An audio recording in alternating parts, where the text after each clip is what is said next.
আজকের গল্প গুপ্তধনের আড়ালে লুকিয়ে থাকা এক অপ্রত্যাশিত সত্য।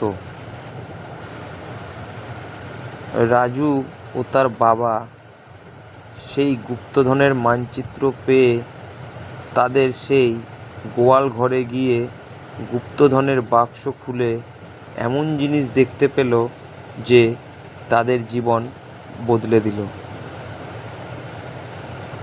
চলুন তাহলে জেনে নিই কে এই রাজু, আর তার বাবাই বা কে, এবং কীভাবে তারা গুপ্তধন পেল। সেই রহস্যময় গুপ্তধনের পুরো গল্প, যা শুরু হয়েছিল আজ থেকে প্রায় 25 বছর আগে শান্তিপুর নামের এক ছোট্ট গ্রামে। আজ থেকে প্রায় 25 বছর আগের কথা।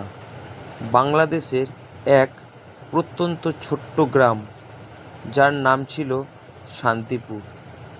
এই গ্রামটি ছিল প্রকৃতির কোলে একটি জীবন্ত ছবি।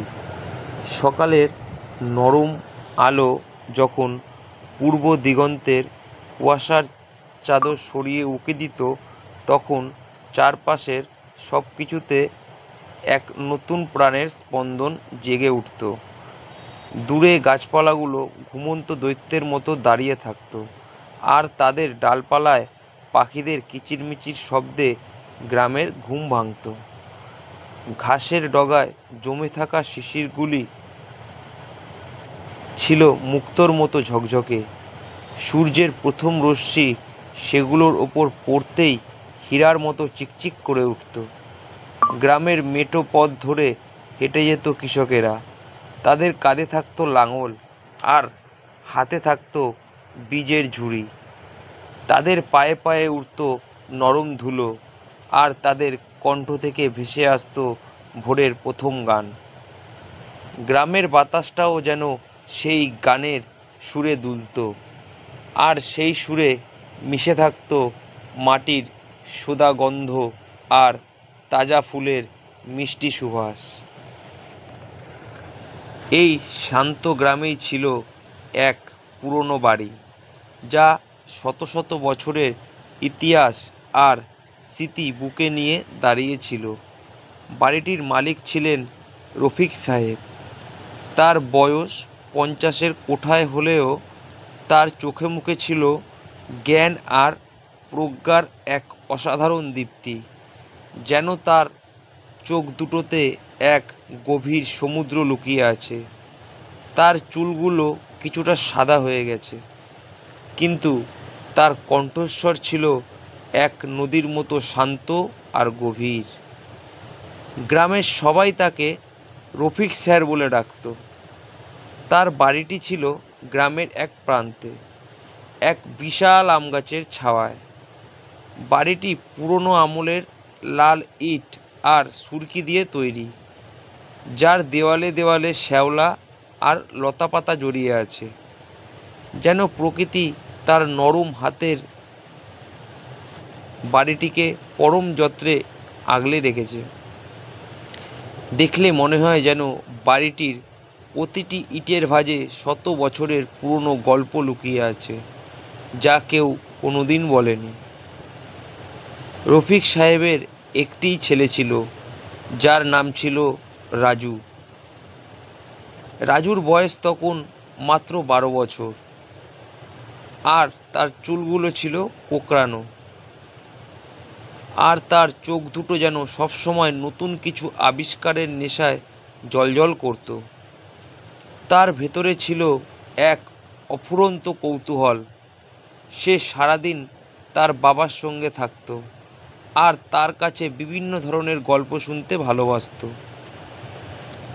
রফিক সাহেব যখন সন্ধ্যাবেলায় হারিকেনের মৃদু আলোয় বসে বই পড়তেন, সেই আলোয় তার মুখটা আরও শান্ত আর রহস্যময় দেখাতো। রাজু তখন তার পায়ের কাছে মেঝেতে বসে মন্ত্রমুগ্ধের মতো তার কথা শুনত। রাজু বিশেষ করে গুপ্তধনের গল্প শুনতে পছন্দ করত, যেখানে নানা ধরনের ধাঁধা আর বিপদ পেরিয়ে গুপ্তধন খুঁজে বের করতে হয়। এই বাড়িটি নিয়ে গ্রামের মানুষের মধ্যে একটি রহস্য ছিল। তারা বলতো এই বাড়ির নিচে নাকি একটি গুপ্তধন লুকিয়ে আছে, কিন্তু এই গুপ্তধনের সঙ্গে একটি অভিশাপও জড়িয়ে আছে বলে তারা বিশ্বাস করত। এই অভিশাপের ভয়ে রাতের বেলায় কেউ এই বাড়ির পাশ দিয়ে যেতেও ভয় পেত। এই গল্প শুনে রাজুর মনে এক চাপা উত্তেজনা কাজ করত। সে সবসময় ভাবত, যদি সত্যি সত্যি কোনো গুপ্তধন থাকে তবে সে তার বাবাকে নিয়ে একদিন তা খুঁজে বের করবেই। একদিন দুপুরে রফিক সাহেব তার লাইব্রেরিতে বসেছিলেন। লাইব্রেরি বলতে তার ঘরে থাকা একটি পুরনো কাঠের আলমারি, যেখানে তার সব পুরনো বই আর কাগজপত্র রাখা থাকতো। আলমারির কাঠের দরজায় ঘুণ ধরেছে। একটু ধাক্কা দিলেই ক্যাচ ক্যাচ শব্দ হয়। সেই শব্দে ঘরের নীরবতা ভেঙে যায়। তিনি তার পূর্বপুরুষদের লেখা কিছু গুরুত্বপূর্ণ দলিল খুঁজছিলেন। আলমারির একদম উপরের তাকে থাকা বইগুলো যখন নামাতে গেলেন, তখন হঠাৎ তার হাত থেকে একটি জীর্ণ পুরনো পুঁথি মেঝেতে পড়ে গেল। পড়ার সময় ঠাক করে একটা শুকনো শব্দ হলো, যা যেন অনেক দিনের পুরনো এক স্মৃতিকে হঠাৎ করেই জাগিয়ে তুলল। পুঁথিটি ছিল চামড়ার বাঁধাই করা, আর তার পৃষ্ঠাগুলো হলদে হয়ে গিয়েছিল। রফিক সাহেব অবাক হয়ে সেটি তুলে নিলেন। তার হাত বুলিয়ে দিলেন পুঁথিটির গায়ে, আর তার নাকের কাছে নিয়ে গেলেন। পুঁথির পাতা থেকে এক ধরনের পুরনো কাগজ আর মাটির গন্ধ ভেসে আসছিল। সে অনেক দিনের চাপা স্মৃতি হঠাৎ করেই সজীব হয়ে উঠেছে। তিনি ধুলো ঝেড়ে পাতা উল্টোতে শুরু করলেন। প্রথম পাতাতেই তিনি দেখলেন কিছু অদ্ভুত ধরনের লেখা। অক্ষরগুলো ছিল ছোট ছোট, আর সেগুলো কোনো অপরিচিত ভাষায় লেখা। কিন্তু প্রথম পাতার ঠিক মাঝখানে একটি লাইন ছিল পরিষ্কার অক্ষরে লেখা, যা সহজেই বোঝা যাচ্ছিল। লাইনটি ছিল, গুপ্তধনের ঠিকানা আছে এই পুঁথির শেষ পাতায়, কিন্তু গুপ্তধনের ঠিকানা খুঁজে পেতে হলে কিছু কঠিন ধাঁধার সমাধান করতে হবে। এই কথাগুলো পড়ে রফিক সাহেবের হৃদস্পন্দন বেড়ে গেল। তার মনের ভেতর যেন একটি বিদ্যুৎ চমকে গেল। তিনি তার চোখ বন্ধ করলেন এবং একটি গভীর শ্বাস নিলেন। গ্রামের মানুষের মুখে শোনা সেই গুপ্তধনের গল্প কি তবে সত্যি? তার মন তখন আনন্দে আর আশঙ্কায় দুলছিল। তিনি দ্রুত রাজুকে ডেকে তার হাতে পুঁথিটি দিলেন। রাজু পুঁথিটি হাতে নিয়ে অবাক হয়ে তাকিয়ে রইল।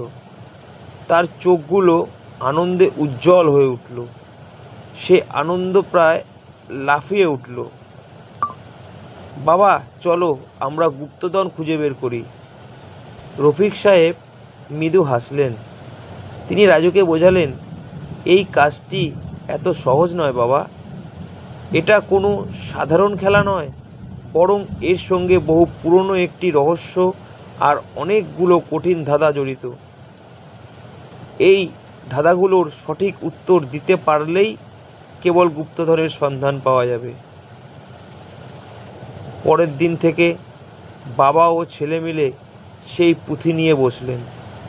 তারা টেবিলের ওপর হারিকেন জেলে তার চারপাশে বসে পুঁথিটি নিয়ে বসলেন। হারিকেনের আলোয় পুঁথির পৃষ্ঠাগুলো আরও রহস্যময় দেখাচ্ছিল। পুঁথির ভাষা ছিল খুবই কঠিন, অনেকটা ছন্দের মতো। তারা প্রতিটি লাইন ধরে পড়তে লাগলো, আর তারা ভেতরের গভীর অর্থ বোঝার চেষ্টা করতে লাগলো। অনেক চেষ্টার পর তারা প্রথমে ধাঁধাটি উদ্ধার করতে পারলেন। ধাঁধাটি ছিল, যে পথে সূর্যলোক কভু নাহি যায়, সেই পথের শেষে পাবে গুপ্তধনের প্রথম চিহ্ন। এই ধাঁধাটি পড়ে তারা দুজনে ভাবতে লাগলো। রাজু বলল, বাবা, সূর্যলোক যায় না এমন জায়গা তো অনেক আছে। এটা কি আমাদের ঘরের কোনো অন্ধকার কোণার কথা বলেছে? রফিক সাহেব তার দাড়ি চুলকালেন। তিনি বললেন, হতে পারে, কিন্তু আমাদের আরও গভীরভাবে ভাবতে হবে। এমন একটি জায়গা যেখানে সূর্যের আলো কখনোই প্রবেশ করে না। তারা দুজনে মিলে বাড়ির প্রতিটি অন্ধকার জায়গা, যেমন স্টোর রুম, মাটির নিচে থাকা ঘর, এমনকি মাটির নিচের প্রতিটি ইটের ভাঁজ পর্যন্ত খুঁটিয়ে দেখতে লাগলেন। হঠাৎ রাজু চিৎকার করে বলল, বাবা, আমার মনে হয় আমি বুঝেছি। এটা আমাদের কুয়োর কথা বলেছে। আমাদের পুরনো কুয়োটা অনেক গভীর, আর তার ভেতরে সূর্যের আলো খুব কম ঢোকে। রফিক সাহেব রাজুর কথায় সায় দিলেন। তাদের পুরনো কুয়োটা সত্যিই অনেক গভীর, আর তার পাশে ছিল ঘন গাছপালা, যা আলো আটকে দিত। তারা দুজনে কুয়োর পাশে গেলেন। কুয়োটির চারপাশের পাথরে শ্যাওলা জমে আছে, আর কুয়োর ভেতর থেকে এক ধরনের ঠান্ডা ভেজা হাওয়া আসছে। রফিক সাহেব রাজুকে বললেন, রাজু, তুমি অনেক হালকা।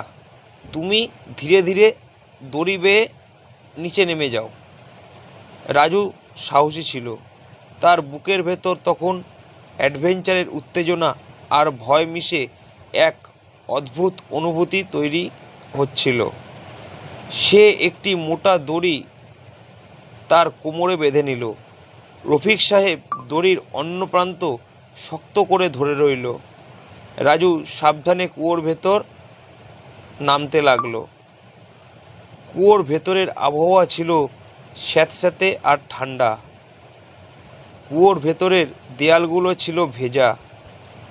রাজু নিচের দিকে তাকিয়ে দেখতে পেল কুয়োর মাঝ বরাবর একটি বড় পাথরের টুকরো। তার গায়ে অদ্ভুত ধরনের কিছু নকশা আঁকা আছে। নকশার পাশে খুব ছোট করে লেখা ছিল, দ্বিতীয় ধাঁধার উত্তর খুঁজে নাও। রাজু সেই পাথরের টুকরোতে থাকা নকশাটি তার বাবার কাছে বর্ণনা করল। রফিক সাহেব সেই নকশাটি তার হাতে থাকা পুঁথির বাকি অংশের সঙ্গে মেলাতে লাগলেন। প্রায় দুদিন ধরে গবেষণা করার পর তারা দ্বিতীয় ধাঁধাটি খুঁজে পেলেন। ধাঁধাটি ছিল, যেখানে গাছের গোড়ায় পাখির বাসা, সেখানেই পাবে দ্বিতীয় ধাঁধার সমাধান। এই ধাঁধাটি পড়ে তারা আরও অবাক হয়ে গেল। তাদের বাড়ির উঠানে অনেক পুরনো আম, জাম আর কাঁঠাল গাছ ছিল। গাছের ডালগুলো ছিল বিশাল, আর সেগুলো শত বছরের পুরনো। কিন্তু কোনো গাছের গোড়ায় পাখির বাসা আছে তা খুঁজে বের করা ছিল খুবই কঠিন কাজ। তারা দিনের পর দিন প্রতিটি গাছের গোড়া খুঁটিয়ে দেখতে লাগলো। গাছের প্রতিটি ডালপালা পরীক্ষা করতে লাগলো। এক সপ্তাহ পর রাজু খেলাধুলা করার সময় হঠাৎ দেখতে পেল তাদের বাড়ির উঠোনের এক বিশাল আম গাছের গোড়ায় একটি ছোট ফাটল। ফাটলের ভেতরে একটি পুরনো পাখির বাসা। পাখির বাসাটি ছিল খুব ছোট, আর তার ভেতরে ছিল একটি পুরনো মাটির কলস। রাজু তার বাবাকে ডেকে দেখালো। রফিক সাহেব অবাক হয়ে সেই কলসিটি তুলে নিলেন। কলসের ভেতরে ছিল একটি পুরনো চামড়ার খাতা। খাতার পৃষ্ঠাগুলো ছিল হলদেটে, আর তার উপরে লেখাগুলো ছিল প্রায় অস্পষ্ট। খাতাটির প্রতিটি পাতায় এক একটি রহস্যের কথা বলা ছিল। এই খাতাটি ছিল তাদের পূর্বপুরুষের একটি গোপন ডায়েরি। ডায়েরির শেষ পাতায় একটি মানচিত্র আঁকা ছিল, যা ছিল তাদের বাড়ির একটি অংশের মানচিত্র। মানচিত্রে একটি এক্স চিহ্ন দিয়ে একটি বিশেষ জায়গা চিহ্নিত করা ছিল। রাজু আর তার বাবা মানচিত্রটি দেখলেন।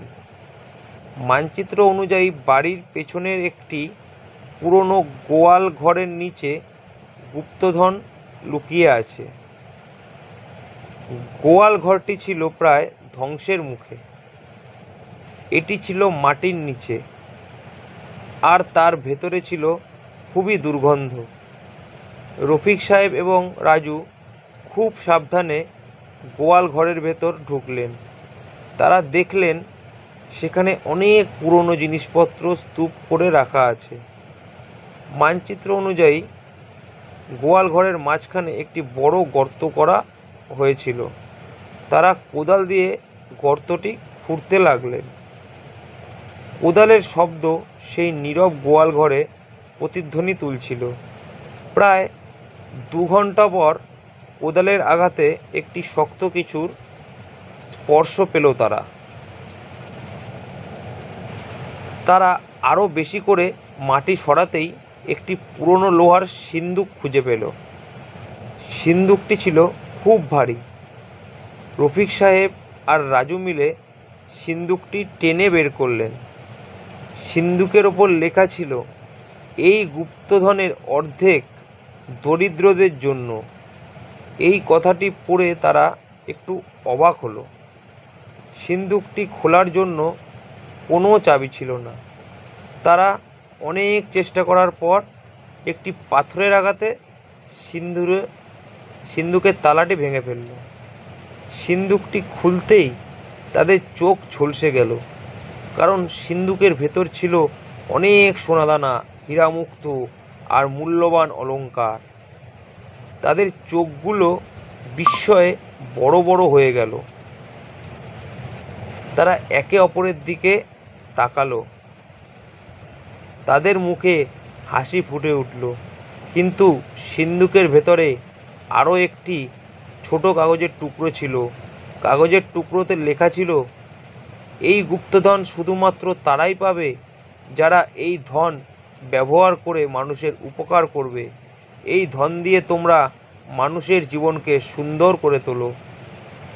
এই কথাগুলো পড়ে রফিক সাহেব এবং রাজু বুঝতে পারলেন, এই গুপ্তধন শুধু তাদের ব্যক্তিগত সুখের জন্য নয়, এই গুপ্তধনের মালিক ছিলেন তাদের পূর্বপুরুষেরা, যিনি ছিলেন একজন দয়ালু এবং সৎ মানুষ।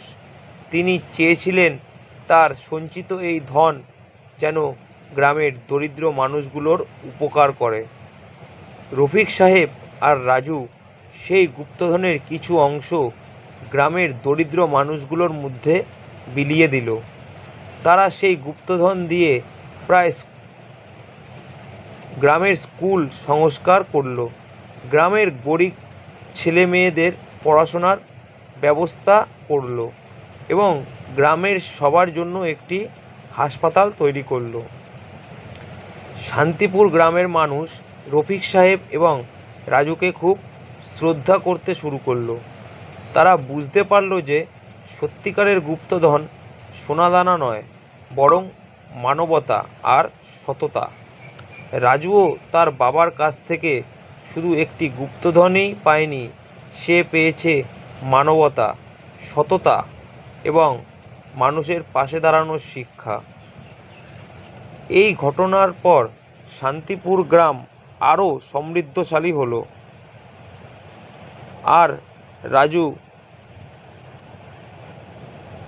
বড় হয়ে একজন সত্যিকারের দেশপ্রেমিক হলো, যে তার গ্রামের মানুষদের জন্য কাজ করে গেল। এভাবে পুরনো একটি রহস্যময় গল্প নতুন একটি সত্য নিয়ে হাজির হয়েছিল, যা শুধু একটি পরিবারকেই নয়, পুরো একটি গ্রামকেই বদলে দিয়েছিল। আমার এই গল্পটি ভালো লাগলে লাইক করবেন, শেয়ার করবেন, চ্যানেলটিকে সাবস্ক্রাইব করে নেবেন এরকম গল্প আরও পেতে।